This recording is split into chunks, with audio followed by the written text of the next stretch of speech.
program studi teknologi rekayasa internet teknologi. Sebelum masuk ke materi, untuk lebih dekatnya mungkin kami memperkenalkan Yusal sama dari TRI dan semester 3. Apa sih bakal kami bahas? Ada yang mengerjakan tugas pakai ChatGPT nggak? Atau ngerjain matematika pakai Photomath itu? Atau pengen mesen makan lewat aplikasi? Itu kan segalanya mudah ya. Kayak kita ingin sesuatu itu bisa tanpa bergerak dari tempat. Dimana tidak semua di era digital ini semua itu positif, ya nggak sih? Ada juga yang orang-orang yang terlena karena adanya kemudahan tersebut, lalu terjerumus pada sisi negatif dari era digital ini.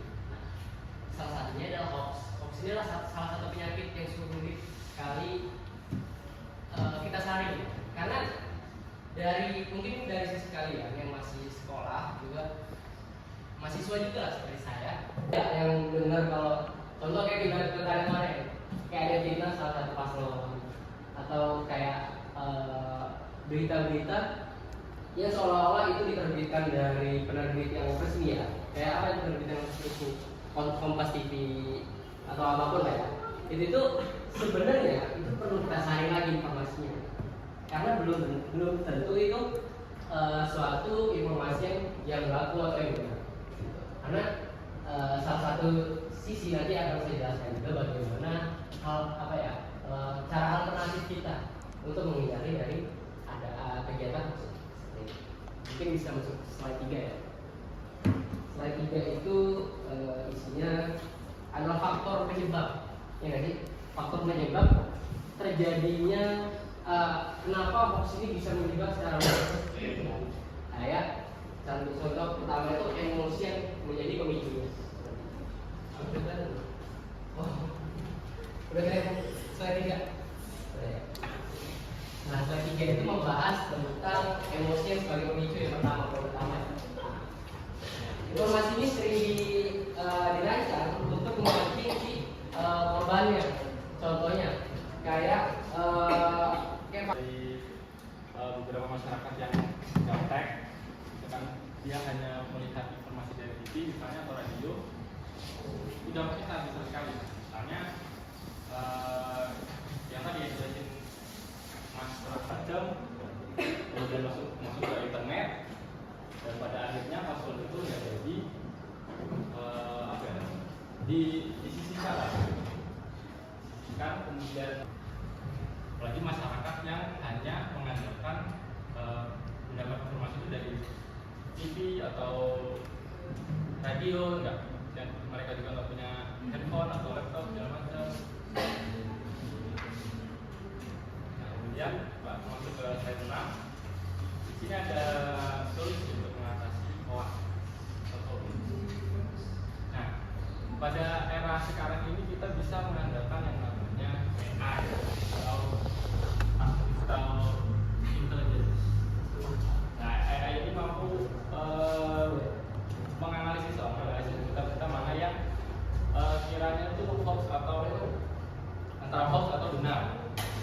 Nah, tapi kita juga jangan terlalu mengandalkan AI itu gitu, karena AI juga kan buatan manusia. Nah, manusia kan bisa salah.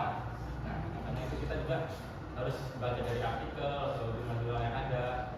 Ya, pokoknya harus literasinya harus bagus lah. Apalagi kita kan masih pelajar ya, pelajar itu harus lebih berpikirnya lebih di atas lah daripada orang-orang yang lain.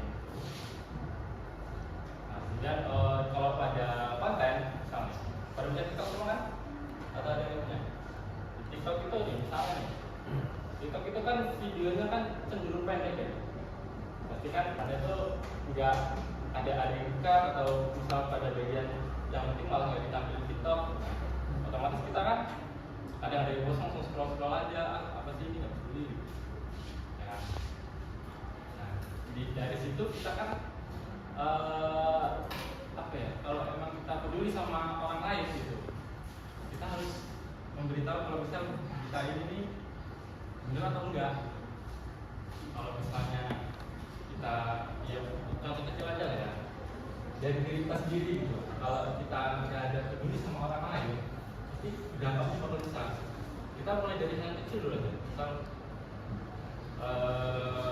ya kita mencari kebenaran yang misalkan kalau di kita kan kadang nggak mencantumkan source-nya kan, sumbernya dari mana, tahu-tahu diupload aja, tiba-tiba lewat ChatGPT aja. Itu solusinya itu adalah memfilter mana yang benar, mana yang salah. Ya, ada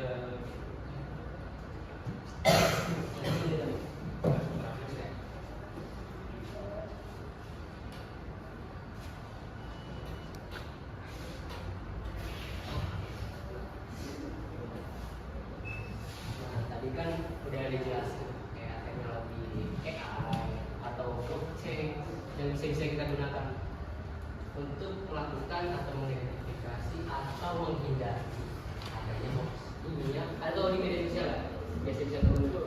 Nah, ada juga langkah-langkah alternatif yang bisa kita gunakan untuk menghindari adanya tindakan hoax di media sosial atau di public sosial ini. Yang pertama yaitu ada setelah kita mendapatkan suatu informasi yang kita anggap ini benar atau salah, kayak ini nih hoax atau benar sih.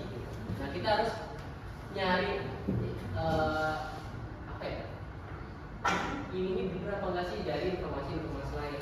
Contoh, tadi udah saya singgung kayak ada berita dari Kompas TV.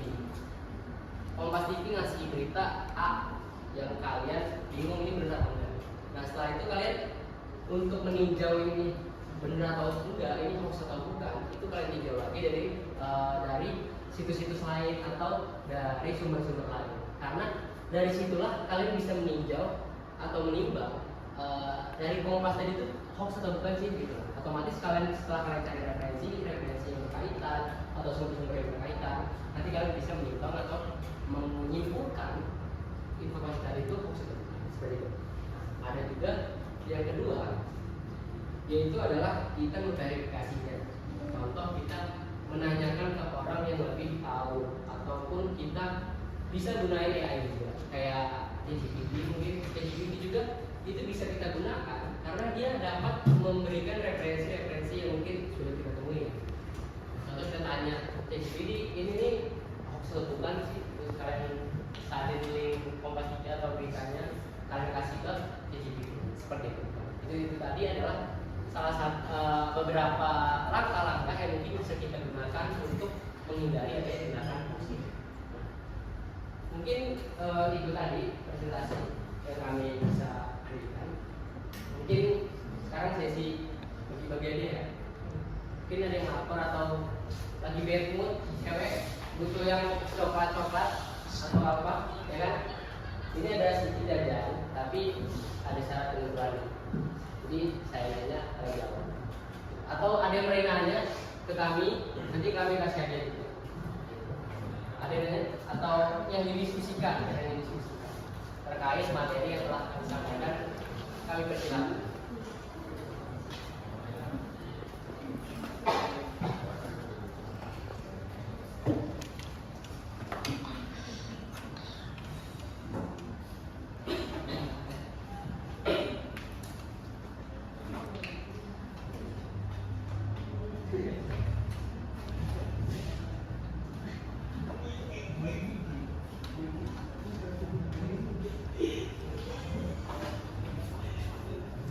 Ada yang tanya atau diskusi? Ya, saya buka dulu aja, mungkin masih mau.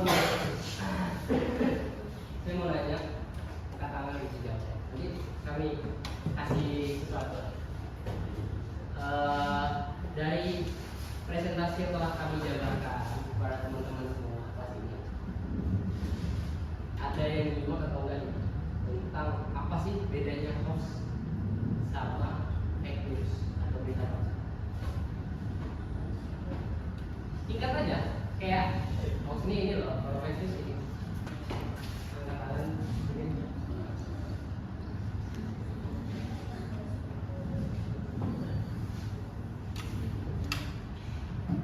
Gak apa-apa, maju aja, nggak usah malu, maju aja. Angkat aja, langsung aja. Nggak usah maju juga nggak apa-apa. Angkat tangan aja di ini juga nggak apa-apa.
Silakan Bang.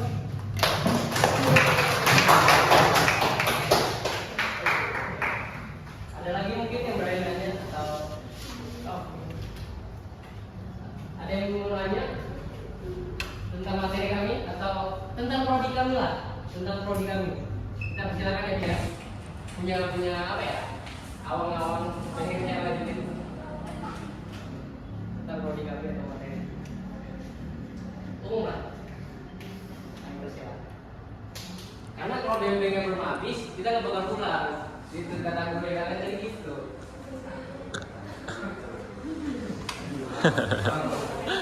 Ayo. Diabetes, Kak.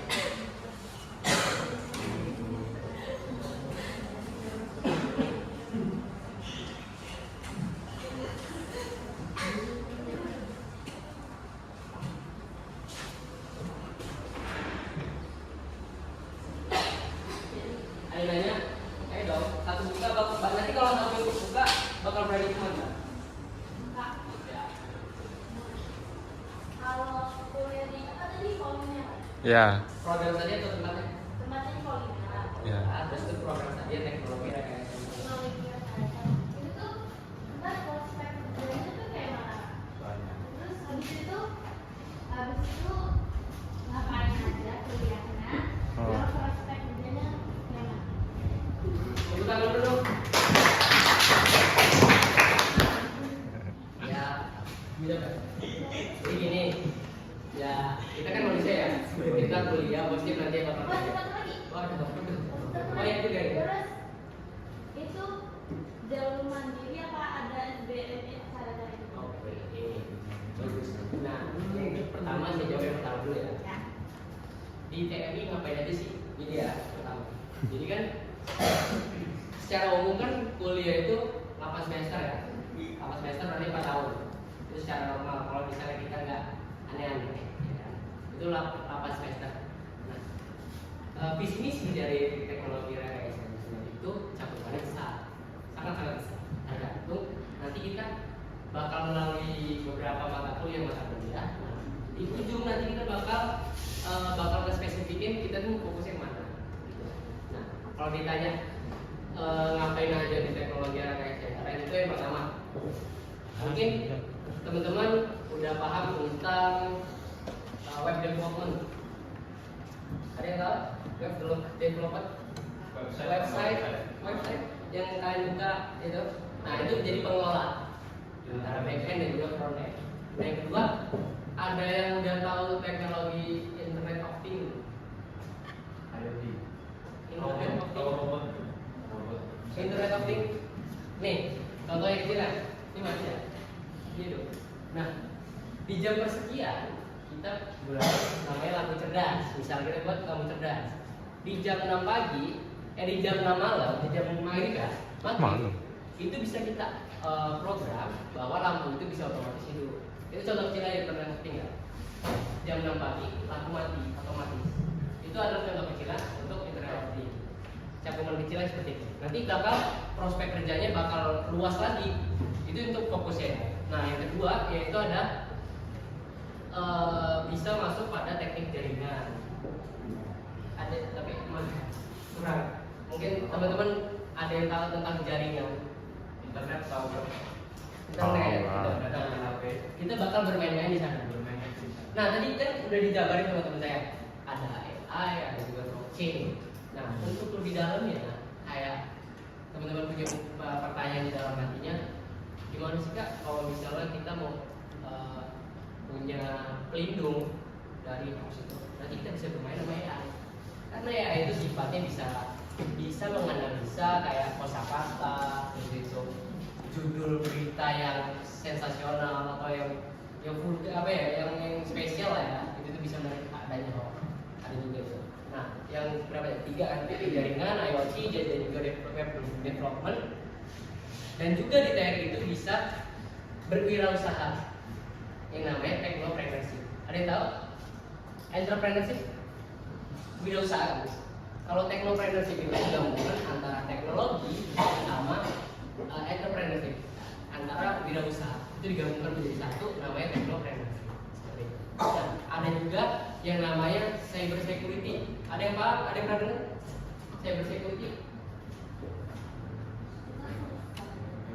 Hah?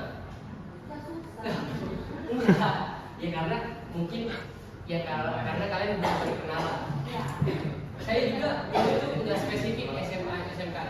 Saya dulu itu perkantoran itu loncatnya ke internet.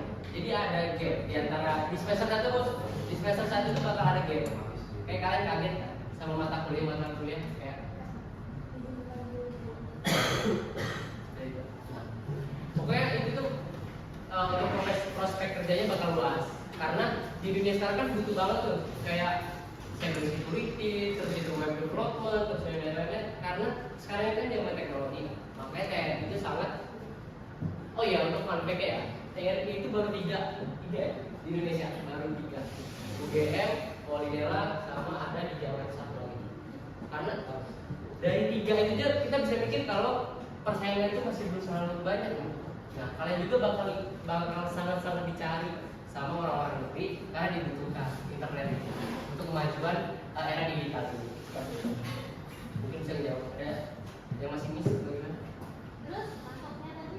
Masuknya gini, masuknya itu sama kayak program studi lain, kayak SNBP, kayak jalur dari sekolah, kayak kalian punya prestasi apa nilai, pernah dengar SNBP, ya kan? Dari nilai dari semester 1 sampai semester kelas 3 ya, itu diambil rata-ratanya, terus kalian nanti dilakukan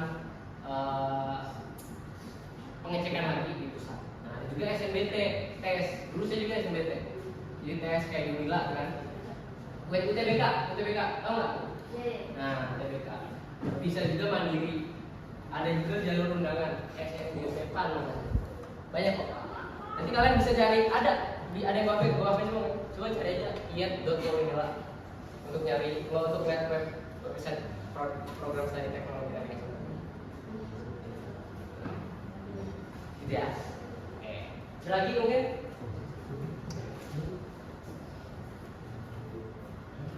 Ada yang mau nanya lagi mungkin tentang Rodi atau Hoax? Banyak? Udah, saya dulu yang nanya jadi. Apa ya?